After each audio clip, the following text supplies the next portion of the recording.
రాష్ట్రంలో ధాన్యం కొనుగోలులో కాంగ్రెస్ సర్కారు విఫలమైందన్నారు బీజేపీ నేతలు. బండి భగీరథ్ను విచారణ చేసేందుకు రాష్ట్ర పోలీసులకు అన్ని అధికారాలు ఉన్నాయన్నారు. రాష్ట్ర పోలీసులపై కేంద్ర ప్రభుత్వ పెత్తనం ఉండదన్నారు. ఇరాన్ అమెరికా వార్ ఎఫెక్ట్తోనే దేశంలో పెట్రోల్ డీజిల్ రేట్లు పెరిగాయన్నారు. ఇల్లీగల్ గా ఉన్న విదేశీయుల ఓట్ల తొలగింపు కోసం ఎస్ఐఆర్ అని చెప్పారు. 2 లక్షల ఉద్యోగాలను వెంటనే భర్తీ చేయాలని రాష్ట్ర ప్రభుత్వాన్ని డిమాండ్ చేశారు బీజేపీ నేతలు.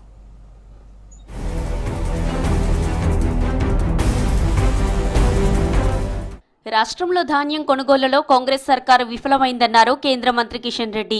రాష్ట్ర ప్రభుత్వం సరిగ్గా కొనుగోలు చేయలేక ఆ నెపాన్ని కేంద్రంపై నెడుతోందని ఫైర్ అయ్యారు. సన్నవడ్లకు ఇస్తామన్న 500 రూపాయల బోనస్ కూడా ఇవ్వట్లేదన్నారు. ఇప్పటికైనా ధాన్యం కొనుగోలును స్పీడప్ చేయాలన్నారు. ధాన్యం కొనలేనటువంటి పరిస్థితుల్లో ఈ ప్రభుత్వము తన బాధ్యతను అధికారుల మీదనో కేంద్ర ప్రభుత్వం మీదనో నెట్టేసేటువంటి ప్రయత్నం చేస్తాం. కాంగ్రెస్ రుణమాఫీ వైఫల్యం చెందిన కారణంగా లక్షలాది మంది రైతులు బ్యాంకుల దృష్టిలో డిఫాల్టర్స్ అయ్యారు. అనేక రకాల ఇబ్బందులు ఎదుర్కొంటున్నారు.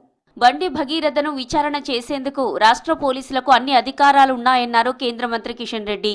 రాష్ట్ర పోలీసులపై కేంద్ర సర్కారు పెత్తనం ఉండదన్నారు. గతంలో వెస్ట్ బెంగాల్లో అమిత్ షా విమానం దిగుతుంటే అక్కడి పోలీసులు అనుమతించలేదన్న విషయం గుర్తు చేశారు. అది సరెండర్ అయింది కదా, ఇంకా ఇష్యూ ఏందో ఉందా? వెస్ట్ బెంగాల్లో మా అమిత్ షా గారు విమానం దిగుతారని రాష్ట్ర పోలీసులు అనుమతించారు. రాష్ట్ర ప్రభుత్వ పోలీసులకు సంబంధించినటువంటి అంశం రాష్ట్ర ప్రభుత్వం పూర్తి అధికారం ఉంటుంది. పోలీసులకు దర్యాప్తు చేసి ఏ విషయమైనా చర్యలు తీసుకునే అధికారం ఉంటుంది. కేంద్ర ప్రభుత్వం దీనికి ప్రమేయం ఉండదు.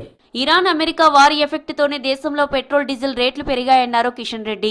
గతంలో అన్ని రాష్ట్రాలు వ్యాట్ తగ్గించినా గత బీఆర్ఎస్ సర్కారు మాత్రం తగ్గించలేదన్నారు. రాష్ట్రంలోని చాలా మందికి ఊర్లలో మండలాల్లో హైదరాబాద్ లో ఓట్లు ఉన్నాయని, అందుకే ఏదో ఒక చోట మాత్రమే ఓటు ఉండాలనే ఉద్దేశంతో ఈసీ ఎస్ఐఆర్ ప్రాసెస్ చేపడుతుందన్నారు.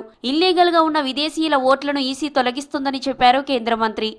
మేము హైదరాబాద్ లో నివాసం ఉంటున్నాం కాబట్టి, హైదరాబాద్ లో మా ఇల్లుంది కాబట్టి, మా పిల్లలు చదువుకుంటున్నారు కాబట్టి, మా వ్యాపారం హైదరాబాద్లో ఉంది కాబట్టి, లేకపోతే ఉద్యోగం చేస్తున్నాం కాబట్టి హైదరాబాద్లో ఈ రకంగా ఒక్కొక్క రోడ్డు 2 ప్లేస్లు 3 ప్లేస్లలో 4 ప్లేస్లలో ఓటు ఉంది.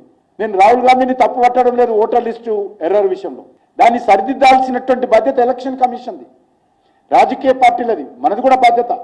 ప్రతి బూత్ లెవెల్లో ఎలక్షన్ కమిషన్ మనకి చట్టంలో పొందుపరిచింది. 2 లక్షల ఉద్యోగాలను వెంటనే భర్తీ చేయాలని రాష్ట్ర ప్రభుత్వాన్ని డిమాండ్ చేశారు రాజ్యసభ సభ్యుడు ఆర్ కృష్ణయ్య. హైదరాబాద్ బషీర్బాగ్ చౌరస్తాలో నిరుద్యోగులతో కలిసి ర్యాలీ తీశారు. కాంగ్రెస్ సర్కార్ నిరుద్యోగులకు ఇచ్చిన హామీలను నెరవేర్చడంలో విఫలమైందన్నారు. తక్షణమే పోలీసు శాఖలో ఉన్న 18,000 ఉద్యోగాలు, 30,000 టీచర్ పోస్టులతో పాటు బీసీ, ఎస్సీ, ఎస్టీ, మైనారిటీ గురుకులాల్లో ఖాళీగా ఉన్న పోస్టులను భర్తీ చేయాలని డిమాండ్ చేశారు.